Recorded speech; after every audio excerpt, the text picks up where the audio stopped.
Intinya itu silahkan Anda bikin jumlah sesuai versi Anda. Yang penting Anda jangan kampanye kalau itu perintah Kanjeng Nabi Muhammad SAW. Karena kalau kamu atasnamakan Nabi kemudian jumlahnya sampai 800 berapa? 800 juta, berarti Nabi mengajarkan masyakoh pada umatnya. Jadi cukup yang riwayat itu di sini hanya 100 sama 1000. Jadi kalau jumlah tadi untuk 7 apa? Turunan. Jadi kamu harus ditutup dengan doa, ya Allah, semua itu bukan untuk saya tapi untuk 7 turunan. Tolong catat ya Allah. Karena itu. Jadi artinya gini loh ya, orang Indonesia yang sering mempraktekkan atakosomadiyah itu bukan tanpa dalil. Ternyata dalam mazhab Maliki, saya masih ingat ketika mbah saya kandung, bapaknya bapak, asmane Mbah Nur Syam, itu wasiatnya minta dibacakan 4.000. Yang baca pas itu ya bapak sama anak-anaknya. Dan kemudian alhamdulillah zaman akhir itu mulai agak ngawur. Kalau ada acara itu wong liya kon maca anake mlebu metu gak melok maca. Itu keliru, saya jamin itu keliru. Saya sering kalau mimpin di rumah, kalau yasinan di tonggo-tonggo kok anaknya gak maca saya keluar. Bapakmu wong liya kon maca kata saya gitu. Jadi itu menurut saya itu yang jelas, saya sampai ngisi begini. Yang ada riwayatnya itu idza mata ibnu adam in qata amaluhu illa min salasin shadaqatin jariyah au ilmin yuntafa'u bi aw waladin sholihin yatullah. Itu ndak ada di hadis au kiyayin sholihin yatullah kata. Yang ada itu awaladin apa? Sholihin. Jadi anaknya harus ikut, kalau ndak ada usah kata. Akhirnya anaknya do wedi, nggih Gus nggih. Akhirnya tak kei jagung paling akeh, kula mendet sithik. Wong aku ora anake kok. Kadang-kadang enggak, orang lain baca buahnya anaknya mau mlebu metu mau enggak no tamu mbek rokokan. Itu harus ditobatkan itu. Keliru itu. Karena nasnya bukan aukiyayin solihin tapi awaladin solihin. Ini bukan provokator, ini memang iya seperti itu. Barokahnya baca ini dialog-dialog orang pilihan ini akan tersibak. Karena tidak dalam semua kebaikan itu enggak ada logikanya, rata-rata ada logikanya. Misalnya begini, kalau Anda orang soleh, kemudian anak Anda pamit mau sekolah di Jerman, pilihan Anda mengizinkan apa enggak? Karena potensi jadi fasik ya tinggi, karena di tempat-tempat maksiat. Potensi berdakwah dari daerah yang untuk daerah yang tidak ada dai-nya menjadi ada. Itu mesti ulama itu berdebat.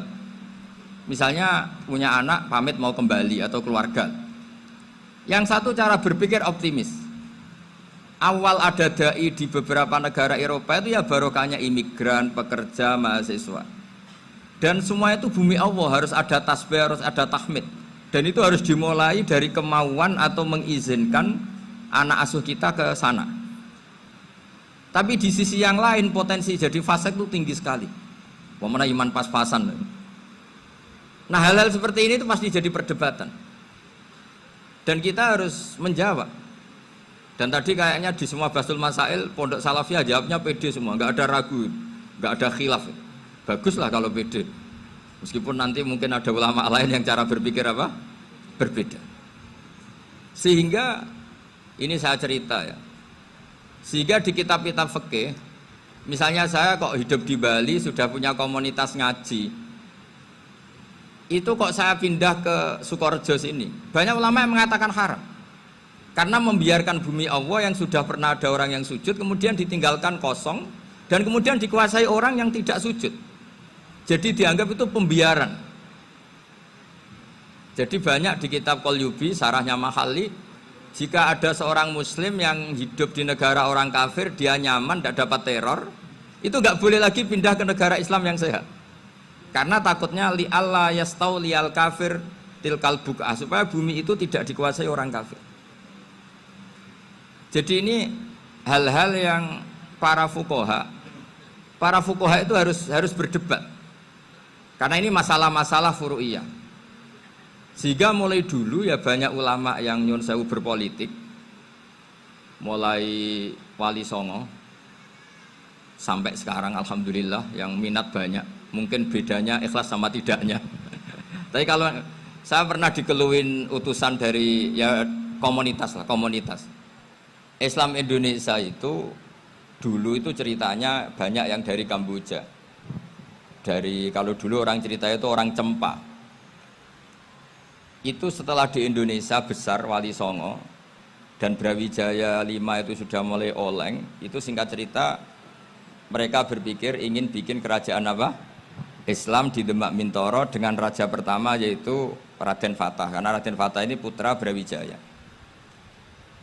Padahal setelah jadi kerajaan ini era cucu sudah konflik, berebut kekuasaan.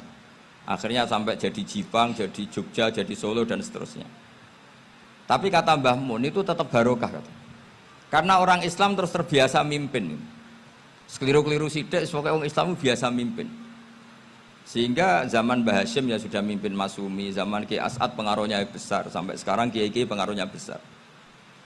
Nah barokahnya Kiai-Kiai pengaruh besar ini sampai moral jadi ukuran. Misalnya sekarang ada calon bupati kok nggak sholat, itu pasti kalah. Jadi sholat itu jadi tolok ukur untuk calon apa? Bupati. Meskipun mungkin punya efek pura-pura sholat, tapi nggak apa-apa lah. Sementing moral ini jadi ukuran. Sementara yang di Thailand, di Patani, itu karena dulu pelajarannya tasawuf, itu orang nggak ambisi mimpin dunia. Tahu-tahu dipimpin. Dan akhirnya nyuwun sewu ya saage Islam-Islam yang dulu terlalu tasawuf karena nggak punya pengalaman memimpin. Akhirnya lazimnya konsekuensinya hanya dipimpin. Tapi Islam Indonesia beda. Karena kulino mimpin, itu akhirnya dari orang Islam biasa menjadi Islam yang sholat, sampai Islam yang bisa ngaji, itu bisa mimpin negara. Tentu yang paling populer dimulai Gus Dur. Jadi ini sesuatu yang barokahnya istihad para kiai, sementing Islam kulino mimpin. Sehingga di Indonesia itu barokahnya itu, kebaikan itu jadi tolok ukur. Ada orang kok terkenal koruptor atau terkenal nyuwun sewu selingkuh atau terkenal apa, itu pasti tidak jadi. Karena moral itu menjadi tolok ukur. Dan itu adalah politik para kiai. Jadi ini saya cerita, dan itu negara juga akhirnya untung karena seleksi agama sama negara itu sama-sama kiai ya bilang negara harus dipimpin orang soleh, negara juga bilang seperti itu. Nah, ketokohan-ketokohan para beliau-beliau ini yang mau lah bekerja sama dengan umarok. Kita tahu dulu Pak Harto ya rawuh ke sini ketika Muktamar 84, rawuh ke Ki As'ad, ketika mau kembali ke Khittah juga dirembuk oleh ulama dan umarok. Dan akhirnya ini menjadi negara yang alhamdulillah semoga selalu menuju baldatun thayyibatu wa rabbun apa? Ghafur. Nah, kemudian di sini saya tabarruk dengan Said Muhammad, gurunya Kiai Haji Azaim. Saya mau cerita tentang amaliyah tadi. Saya sebetulnya nggak niat bacakan bab itu, gara-gara ada khataman jumlahnya banyak saya jadi pusing.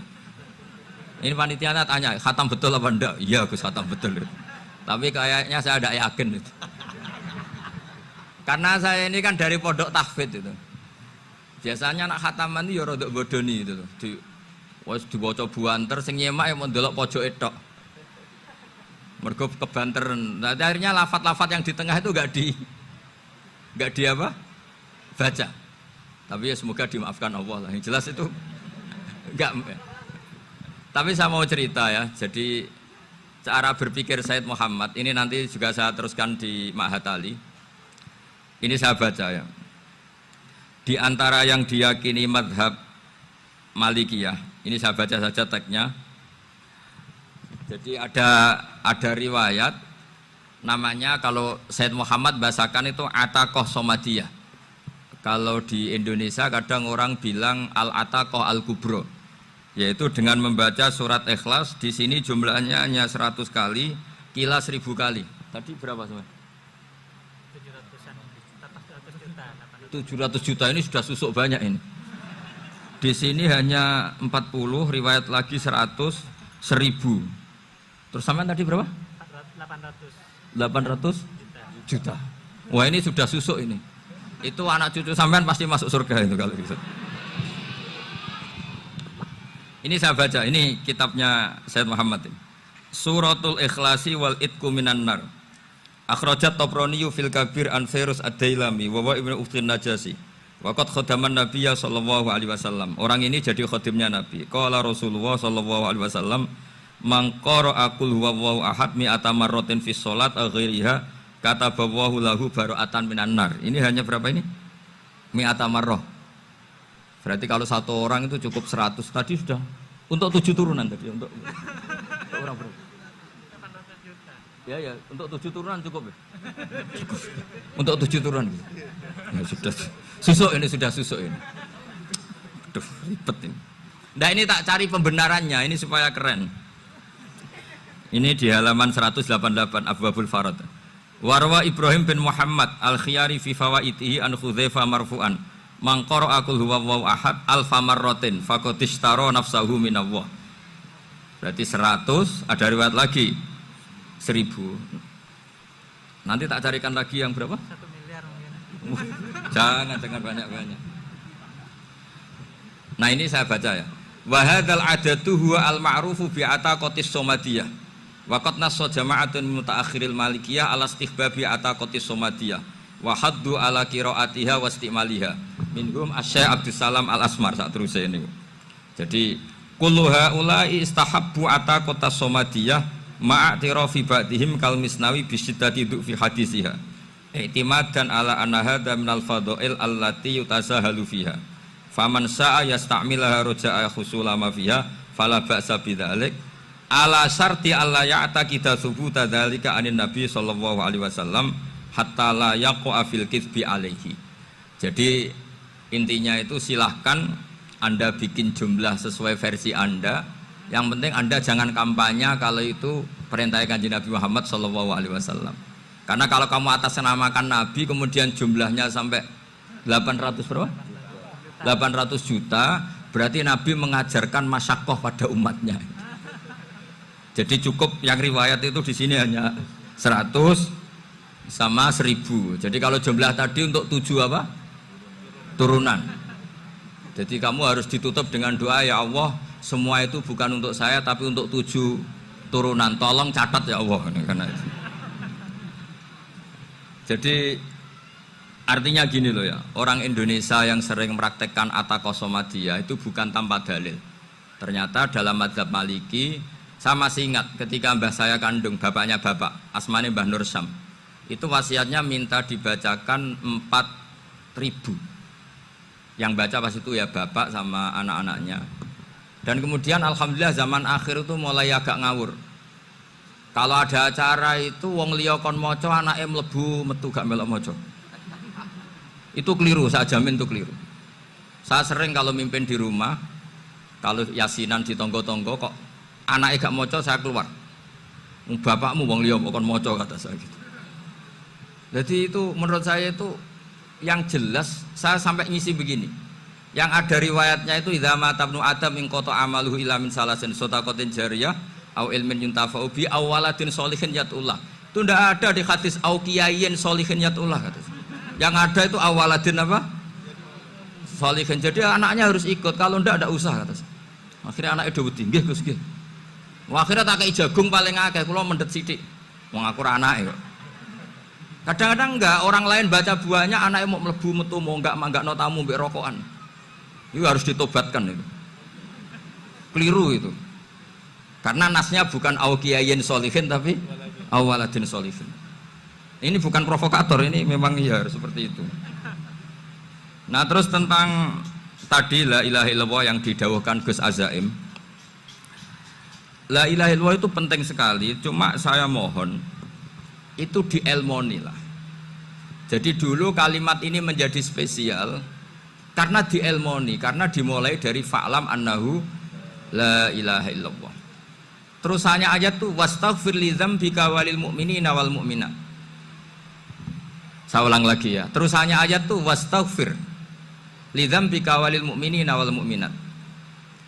Makanya menurut mazhab Sadili, kamu disuruh baca la ilaha illallah dulu, jangan istighfar dulu. Saya ulang lagi ya. Dalam mazhab Sadiliyah itu la ilaha illallah dulu, nggak boleh istighfar dulu. Alasannya masuk akal. Orang yang kafir 70 tahun itu sekali baca la ilaha illallah itu langsung yughfar lahum ma qad salaf. Sehingga la ilaha illallah sendiri sudah punya kekuatan supaya dosa kita diampuni. Qul lil ladzina kafaru iyantahu yughfar lahum ma qad salaf. Cara menghentikan kekafiran gimana? Dia melafadzkan la ilaha illallah. Ini kalimat yang begitu saktinya sampai orang yang kafir puluhan tahun itu dosanya semuanya terhapus hanya karena melafadzkan la ilaha illallah. Nah, makanya kata Abul Hasan Asyadzili, wastaghfir li dzambika ay bihadil kalimah. Seseorang sah di istighfar itu kalau melafadzkan la ilaha illallah. Misalnya ada orang kafir mati kafir, sah enggak anak cucunya mengistighfari dia? Tidak sah karena belum melafadzkan la ilaha illallah. Makanya kata Abul Hasan Asyadzili, wastaghfir li dzambika ay bihadil kalimah. Sehingga lafadz ini spesial betul. Tapi kadang-kadang beberapa mursyid cara berpikir lain. Ini kalimah thayyibah harus dibaca orang suci sehingga mendahulukan apa? Istighfar. Untuk supaya pas ngelafatkan kalimah thayyibah sudah dalam keadaan apa? Suci. Itu juga masuk akal. Tapi secara meyakinkan saya sendiri lebih mengikuti manhajnya Abil Hasan Asyadzili karena alasannya tadi yang kafir puluhan tahun saja langsung luntur dosanya karena melafadzkan la ilaha illallah. Artinya la ilaha illallah sendiri sudah bagian dari istighfar. Nah, ya tadi buktinya fa'lam annahu la ilaha illallah terus wastaghfir li dzambika walil mu'minin. Jadi orang sah diistighfari itu setelah dipastikan sah tauhidnya. Jadi setelah tauhidnya sah yaitu la ilaha illallah baru sah apa? Diistighfari. Sehingga orang kafir, saya ulang lagi, orang kafir yang mati kafir anak cucunya tidak boleh apa? Tidak boleh menistighfari. Terus saran saya kedua, la ilaha illallah itu filosofinya itu nafyun li uluhiyati ghairillah wa isbatun li uluhiyatillah wahdah. Filosofi la ilaha illallah itu gimana? Menafikan semua selain Allah itu tidak Tuhan dan hanya menuhankan Allah semata.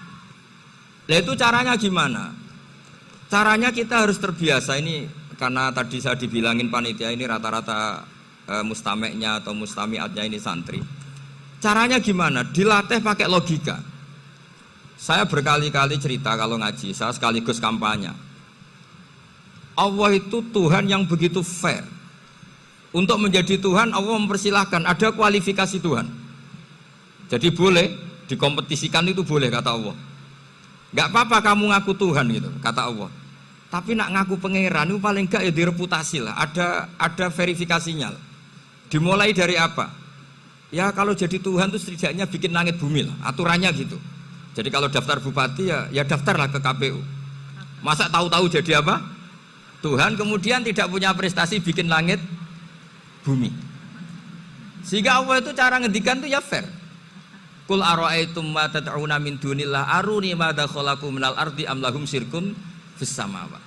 Coba yang kamu tuhankan selain saya, prestasinya apa? Ketika saya bikin bumi itu apa ikut bikin? Terus am lahum syirkun fis samawat. Kalau bikin langit, kalau nggak bisa ya urun lah gitu. Urun semen apa urun bego, pokoknya urun lah gitu. Urun ora, gawe bumi ora, ngerti-ngerti ngaku dadi pangeran. Kul hatu burhanakum. Jadi ya kan ya lucu kan, misalnya syarat kiai di Salafiyah kan keluarga Kiai As'ad, cucunya ngaji ngalim. Orang keluarga Kiai As'ad terus muni, aku kiai utama di Salafiyah. Oh mesti di penjara ya. Lah yo gak gawe langit bumi, gak ada prestasi terus ngaku sebagai apa? Tuhan. Sehingga fair.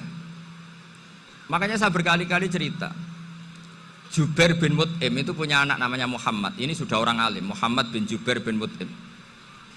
Itu cerita awala islami abihi. Mut'im itu orang pinter sekali. Saking pinternya dia jadi delegasinya orang Quraisy datang ke Rasulullah sebagai negosiator untuk membebaskan Asra Badrin, tawanan perang apa? Badar. Yang namanya disuruh itu pasti orang pinter. Tapi apa yang terjadi ketika nginep di masjid? Karena zaman itu gak ada hotel, nanti jadi geger. Orang musyrik nginep di masjid hukumnya gimana? Bahsul masail tok.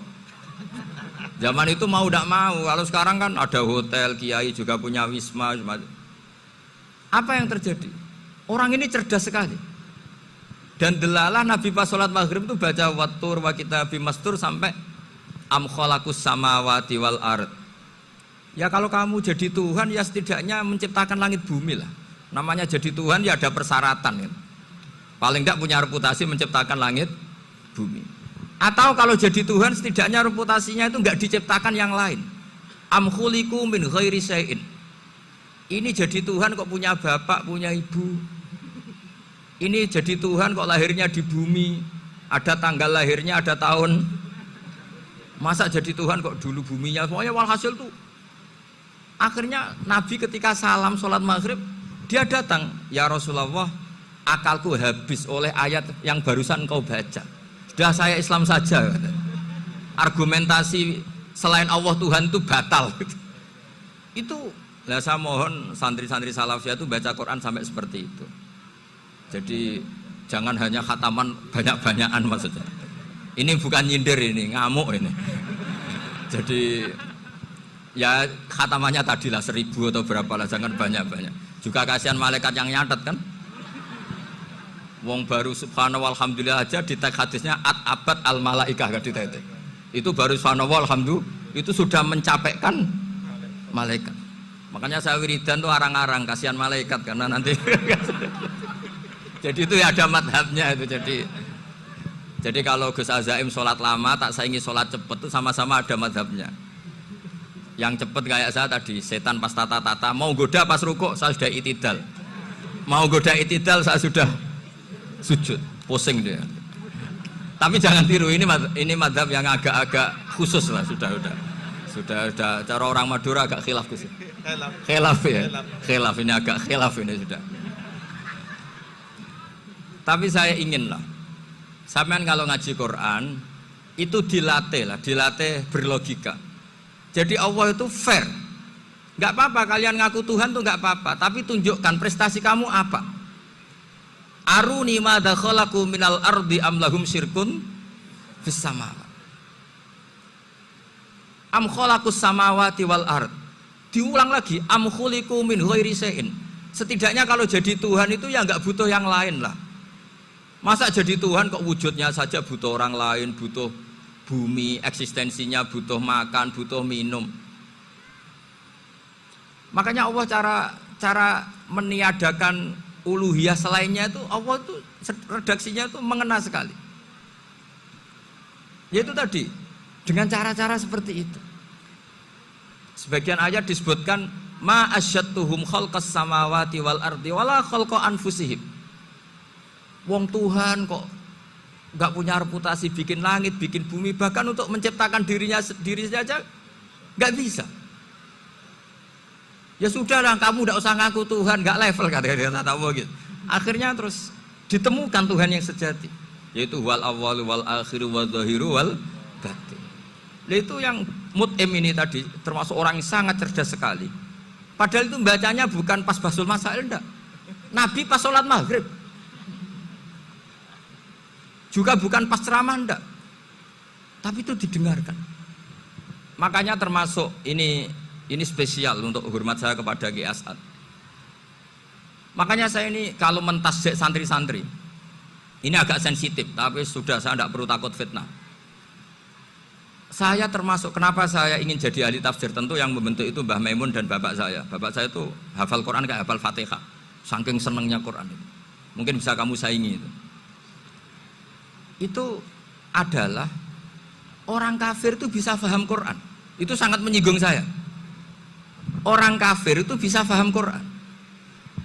Ketika Umar Islam itu karena mendengar apa coba? Mendengar apa? Quran. Dan itu masih kafir apa sudah Islam? Masih kafir karena kalimat-kalimat yang di Quran itu begitu jelas wal kitabil mubin sehingga didengarkan orang kafir pun tuh ngefek. Makanya ketika Umar datang ke saudari putrinya kemudian dengar Toha ma anzalna alikal Quran apa? Litasko itu dia terus iman. Begitu juga Mut'im. Itu ketika dengar Nabi baca surat At-Tur ya langsung iman. Makanya kata Ibnu Jarir At-Tabari, kamu jangan pernah bilang gini, syaratnya paham Quran itu harus alim, harus gini.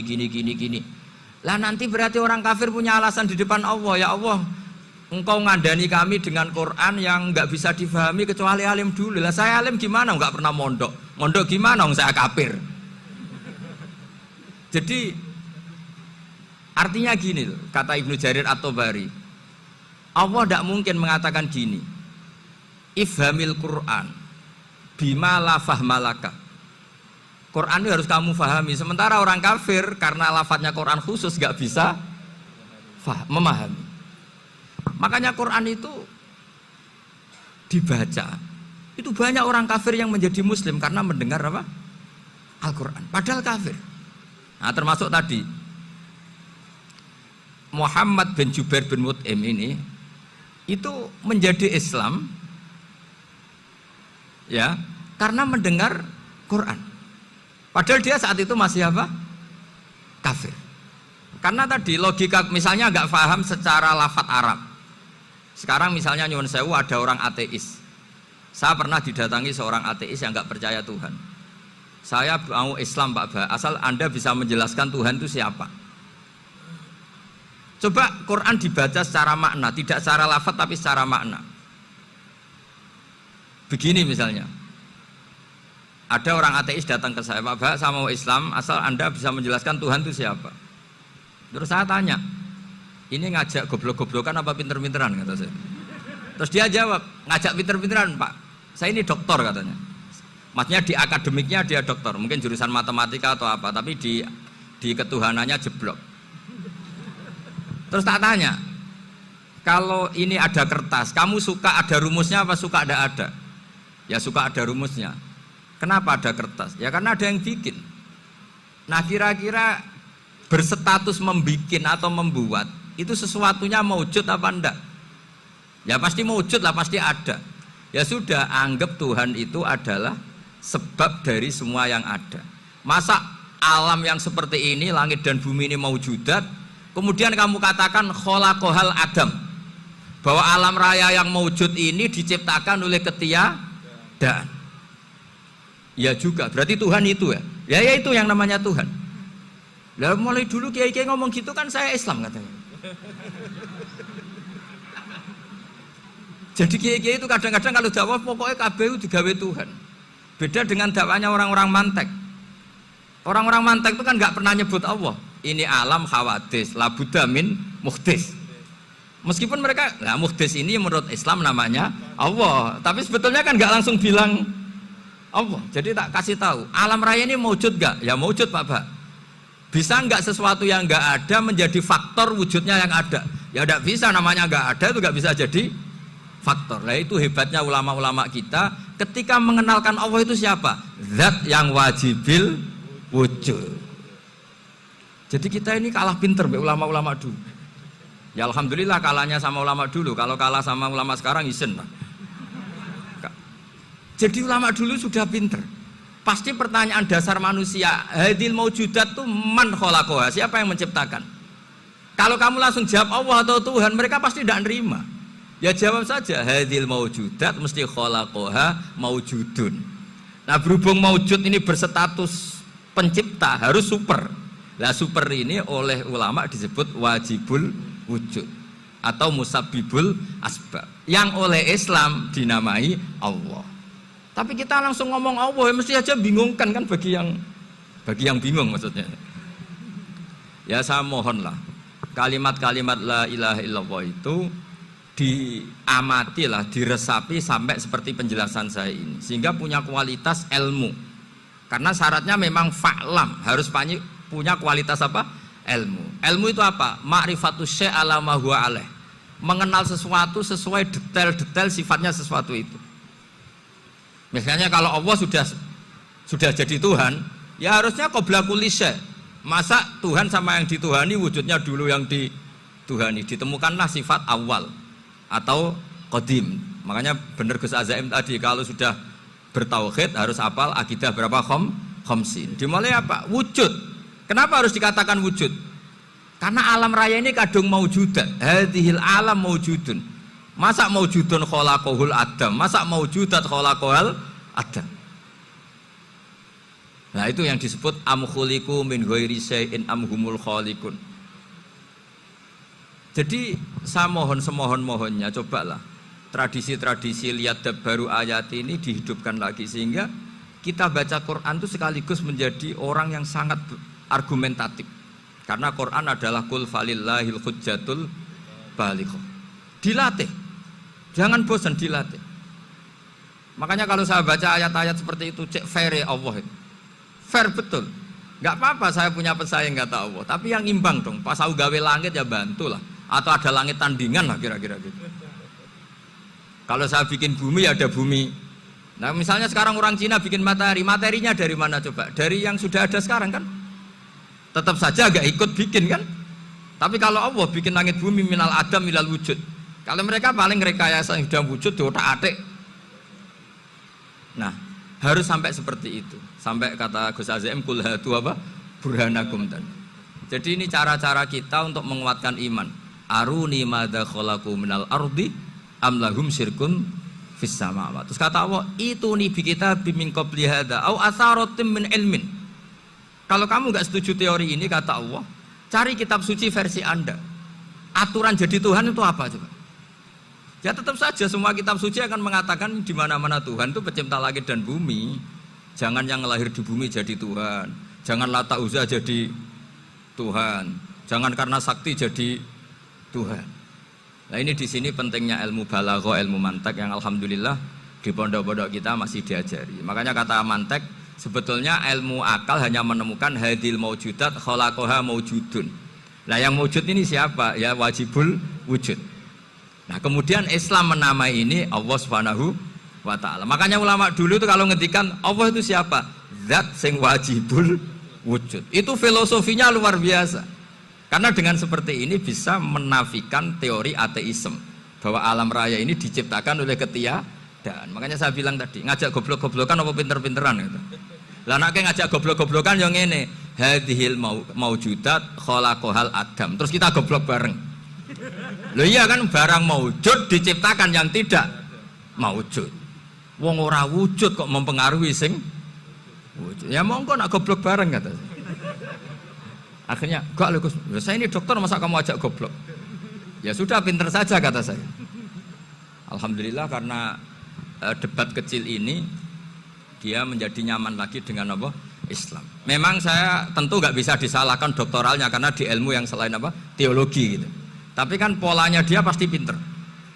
Makanya ini sekaligus mengingatkan anak-anak lah. Kecakapan menjelaskan itu harus dilatih. Karena di antara kelebihannya Quran itu wal kitabil apa? Mubin. Yaitu kitab yang punya kemampuan menjelaskan.